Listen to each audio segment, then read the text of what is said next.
தொடர்ந்து கூட்டணியில் இருக்கிறதுனால ஒரு தொய்வு நிலையை காங்கிரஸ் சந்திக்குது அப்படின்னு நினைக்குது. அதே நேரம் இன்னொரு முக்கியமான பிரச்சனை இதுக்குள்ள பிஜேபியோட பிரச்சனை ஒண்ணு இருக்கு. ஆட்சியில் பங்கு என்பது அது சாதாரணமா வெறும் ஆட்சியும் அதிகாரமும் இரண்டும் ஒன்றுதான் நம்ம நினைக்கிறோம். ஆனா ரெண்டும் ஒன்று கிடையாது.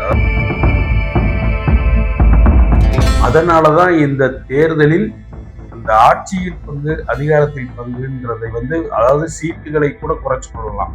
ஆனா இந்த ஆட்சியில் பங்கு அதிகாரத்தில் பங்குன்றதை இந்த கோஷத்தை நம்ம பின்வாங்குறதன் மூலம் காங்கிரஸ் மேலும் வீழ்ச்சியை சந்திக்கும்.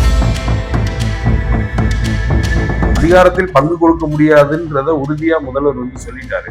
அப்ப இனிமேல் காங்கிரஸுடைய அடுத்த கட்டம் என்ன? இதன் மூலமா தான் கட்சியை வளர்க்க முடியும். இதுதான் கட்சிக்கான அடுத்த கட்ட வாய்ப்புன்னு காங்கிரசினுடைய மேல் தலைமை ஹைகமாண்ட் முடிவு பண்ணியிருக்க நேரத்துல அந்த முதல் கோரிக்கையவே முற்றிலுமே பேச்சுவார்த்தைக்கு முன்பே தவிர்த்துட்டாரு தமிழக முதல்வர். அப்ப இது காங்கிரஸுடைய அடுத்த கட்ட வாய்ப்பு தான் என்ன? அப்ப தாவேகாக்கு நகர்றது. வணக்கம். இது அரசியல் சதுரங்கம். 2026 ஜெயிக்க போவது யாரு? அதாவது நேற்றைய நிகழ்ச்சியில நம்ம என்ன பார்த்தோம்னா, தமிழகத்தில் இருக்கிற அரசியல் கட்சிகள் அதோடைய கூட்டணி, அதாவது திமுக கூட்டணிக்கும் அதிமுக கூட்டணிக்கும் இருக்கிற பலம் என்ன, பலவீனம் என்னன்றத பார்த்தோம். ஓவரால் திமுகவினுடைய பலம், அந்த கூட்டணி கட்சிகளுடைய பலம், அதனால அந்த கட்சிகளுக்கு கிடைக்கக்கூடிய லாபங்கள் என்னன்றதை நேற்று விரிவா 2 பக்கமே அலசணும்.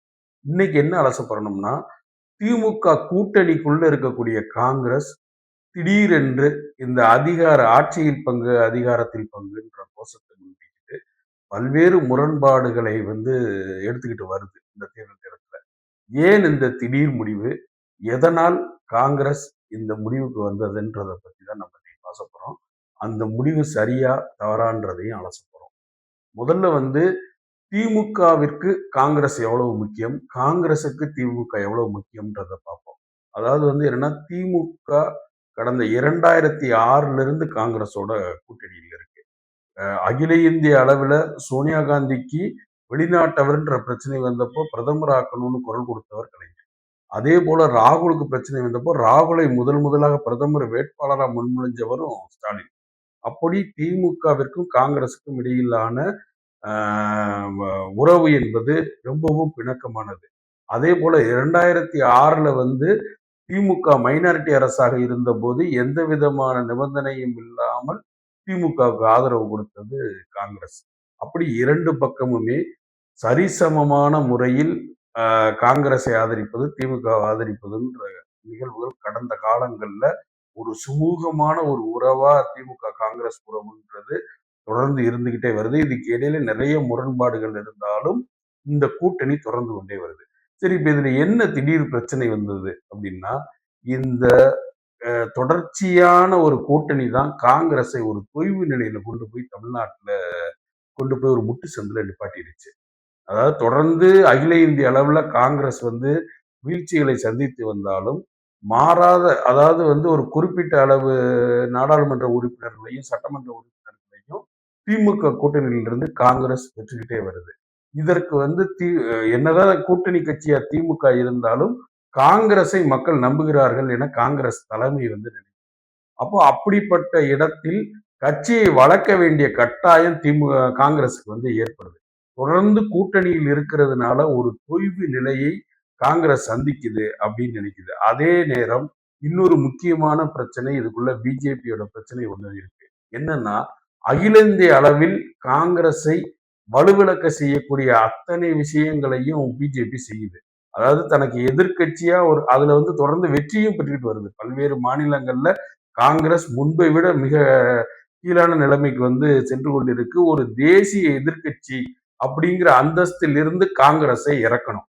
அப்படி இறக்கணும்னா என்ன பண்ணணும்னா, இங்கு அதை தொடர்ந்து வெற்றி பெறக்கூடிய மாநிலங்கள், அதுல கூட்டணியின் மூலமா அது வெற்றி பெற்று இருக்க மாநிலங்கள் எல்லாத்துலயுமே காங்கிரஸை அந்த கூட்டணியில் இருந்து பிரிக்கணும் அப்படிங்கிற ஒரு அஜெண்டால செயல்படுற மாதிரியே தான் இருக்குது. அதைத்தான் முதல்வரும் எடுத்து வைக்கிறாரு. என்னன்னா, இந்த கூட்டணியை பிரிக்க மிகப்பெரிய சதி நடக்கிறது அப்படின்னு. அப்ப இது காங்கிரஸ்க்கு தெரியாம இருக்காதா? கண்டிப்பா தெரியும். காங்கிரஸ் வந்து பாஜக வந்து நம்ம வந்து ஒரு அகில இந்திய அளவுல ஒரு எதிர்க்கட்சியா செயல்பட விடாத அளவுக்கு அதோடைய பாஜகவின் எதிர்க்கட்சிகள் என்பது மாநில கட்சிகள் மட்டும்தான் அப்படிங்கிற ஒரு பிம்பத்தை உருவாக்க பாஜக முயற்சிக்குது. அப்ப இதிலிருந்து நம்ம தப்பிக்கணும்னா நம்ம மாநிலங்கள்ல கட்சியை வளர்க்கணும். அடுத்த கட்டத்துக்கு வளர்க்கணும். அதாவது இதுபடி கூட்டணியில இருந்த எதிர்ப்பிலிருந்து அடுத்தடுத்த கட்டத்துக்கு நம்ம போகணும்னு பாஜக காங்கிரஸ் மிக முனைப்போடு செயல்பட்டு இருக்கு. அதோடைய ஒரு வெளிப்பாடு தான் இந்த கோஷம். அதாவது வந்து ஆட்சியில் பங்கு, அதிகாரத்தில் பங்கு. ஆட்சியில் பங்கு என்பது வந்து அது வந்து சாதாரணமா வெறும் ஆட்சியும் அதிகாரமும் இரண்டும் ஒன்றுதான் நம்ம நினைக்கிறோம். ஆனா ரெண்டும் ஒன்று கிடையாது. அதாவது ஆட்சியில் பங்கு என்பது சட்டமன்றத்தில் இருக்கக்கூடிய அந்த ஆட்சி அமைக்கக்கூடிய இதுல வந்து எம்எல்ஏக்கள் ஜெயிச்சு வர்றவர்கள் வந்து எம்பி இது மந்திரி பதவிகள் கொடுக்கிறது, அமைச்சர்கள் பதவி கொடுக்கிறதுன்றது ஆட்சியில் பங்கு. அதிகாரத்தில் பங்கு என்பது லோக்கல் பாடி, அதாவது உள்ளாட்சி அமைப்புகளில் கொடுக்கக்கூடிய அதிகாரத்தை சரியான வகையில பகிர்ந்து அளிக்கிறது. 20% அதாவது வந்து ஒரு மேயர் கொடுக்கிறது. கடந்த முறை வந்து நடந்ததிலே பல்வேறு உறுப்புகள் நடந்தது. கடந்த முறை வழங்கப்பட்ட உள்ளாட்சி பிரதிநிதித்துவங்கள்ல பாதிய காங்கிரஸ் வந்து திமுகவுடைய உள்கட்சி அரசியல் நிறைய இழந்தாங்க. அப்படி வந்து உள்ளாட்சிகள்ல அதிகாரம் பெறுவதன் மூலமா தான் அதுதான் அதிகாரத்தை பெறுவது. ஆட்சியில் பங்கை விட மிக முக்கியமானது ஒரு கட்சி வளர்றதுக்கு அதிகாரத்தில் பங்கு வேணும்.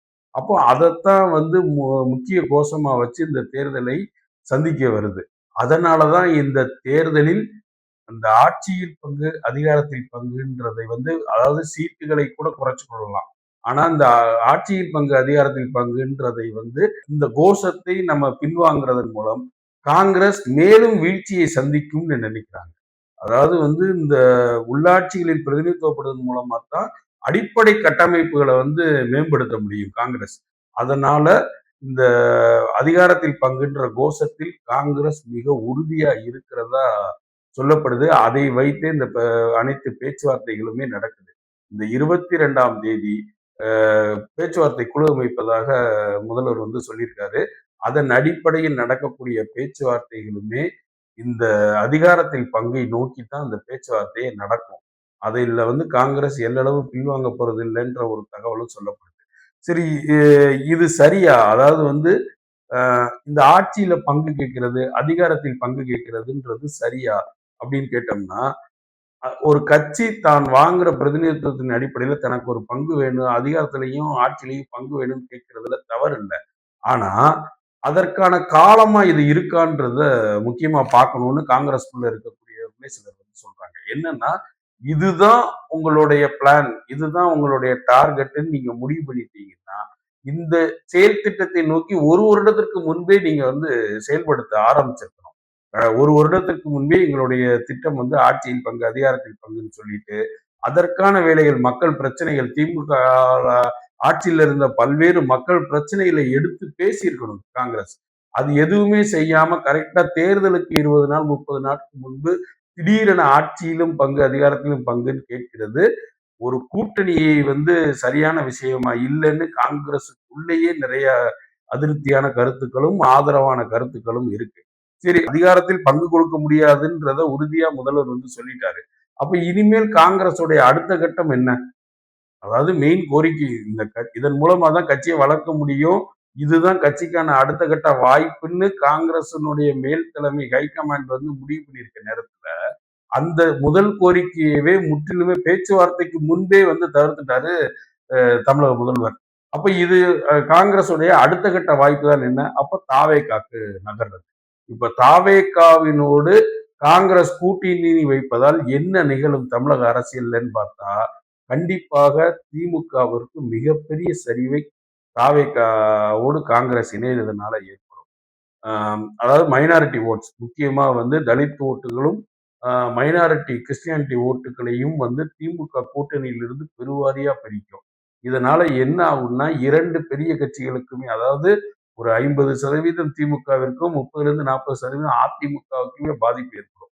இந்த இப்படி ஒரு கூட்டணி அமைந்தால் அப்போ இரண்டு பேருக்குமே மெஜாரிட்டியை நோக்கி நாங்க முதல்ல இந்த வீடியோவினுடைய இந்த தொடரினுடைய முதல்ல சொன்ன மாதிரி இந்த தேர்தல் தொங்கை நோக்கி தான் செல்லுதுன்னு சொல்றோம். அதற்கு உண்டான அடுத்த கட்ட நடவடிக்கைகள் தான் இதெல்லாம். இப்ப காங்கிரசும் தாவேகாவும் இணைவதன் மூலம் 2 பெரிய திராவிட கட்சிகளுக்குமே பெரும்பான்மை கிடைக்காத ஒரு சூழ்நிலை வந்து உருவாகும். சரி, இதனால காங்கிரஸுக்கு என்ன லாபம் இருக்கும்? அதாவது தாவேகாவோட காங்கிரஸ் போறதுனால காங்கிரஸுக்கு என்ன லாபம் இருக்கும்னு கேட்டா, காங்கிரஸ் அடிப்படை கட்டமைப்புகளை சரி பண்ணும். எப்படி சரி பண்ணும்னா, இந்த தேர்தலில் ஒரு எதுவுமே ஜெயிக்கலன்னு வைங்க. அதாவது ஜெயிக்க வாய்ப்பில்லைன்னு சொல்லப்படுதுட்டாலும், தாவேகாவோடு காங்கிரஸ் சேர்வதால் இந்த தேர்தலில் வாக்குகளை மட்டும்தான் பெற முடியும். பெருவாரியான இடங்களை ஜெயிக்க முடியாம போனா கூட, காங்கிரஸ் ஒரு புதிய செக்டாருக்குள்ள போய் நுழையும். இது வந்து 2000 இதுக்கு அடுத்து வரக்கூடிய உள்ளாட்சி தேர்தலில் மிகப்பெரிய பிரதிபலிப்பை வந்து ஏற்படுத்தும். காங்கிரஸ் கேட்கிற அந்த அதிகார பகிர்வு என்பது இதுதான். அதாவது வந்து உள்ளாட்சிகள்ல அதிகமான இடங்களை காங்கிரஸ் வெல்வதற்கு உண்டான வாய்ப்புகள் இருக்கு. இது வந்து காங்கிரஸ் கட்சி மேலிருந்து கூடுதலாக வளர்றதுக்கு உண்டான வாய்ப்புகளாக இதெல்லாம் பார்க்கப்படுறதுனால 2 பக்கம், அதாவது காங்கிரஸ் வெளியேறுவதனால் அதற்கு எந்த அளவு இழப்பு இருக்கு. அதாவது இன்னைக்கு இருக்கிற சிச்சுவேஷன்ல பாஜக இவ்வளவு பெரிய வளர்ச்சியை நோக்கி சென்று கொண்டிருக்கிறது.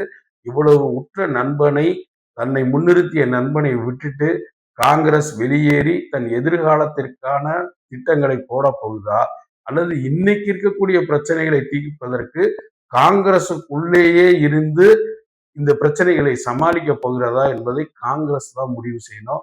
அது இந்த வர்ற 22ஆம் தேதி அமைக்கப்பட்டிருக்க குழுக்களின் மூலமா அடுத்தடுத்த நடவடிக்கைகள் நடக்கும்னு நினைக்கிறோம். 22ஆம் தேதி குழு பல முறை கூடலாம். அது உடனடியாக அறிவிக்கப்படுமான்னு தெரியல. இருந்தாலும் அடுத்தடுத்த அப்டேட்டுகள் அது வந்து அதுல ஒரு போய் பேசும்போது இப்ப சோடேகர் வந்து அமைக்கப்பட்ட குழு போய் முதல்வரிடம் பேசும்போதே அவங்க இந்த முதல்வர் ஸ்டாலினுடைய கருத்துக்கு என்ன கருத்து இருக்கு, ஆட்சியில் பங்குன்றதுக்கு மாற்றி என்ன பேச போறாங்க அப்படிங்கிற அப்டேட்ஸ் எல்லாமே வரும். அடுத்தடுத்த நிகழ்வுகள்ல இதை நோக்கி செல்கிறது என்பதையும் பார்க்கலாம். இது அரசியல் சதுரங்கம். மீண்டும் அடுத்த நிகழ்ச்சியில் சந்திப்போம். நன்றி, வணக்கம்.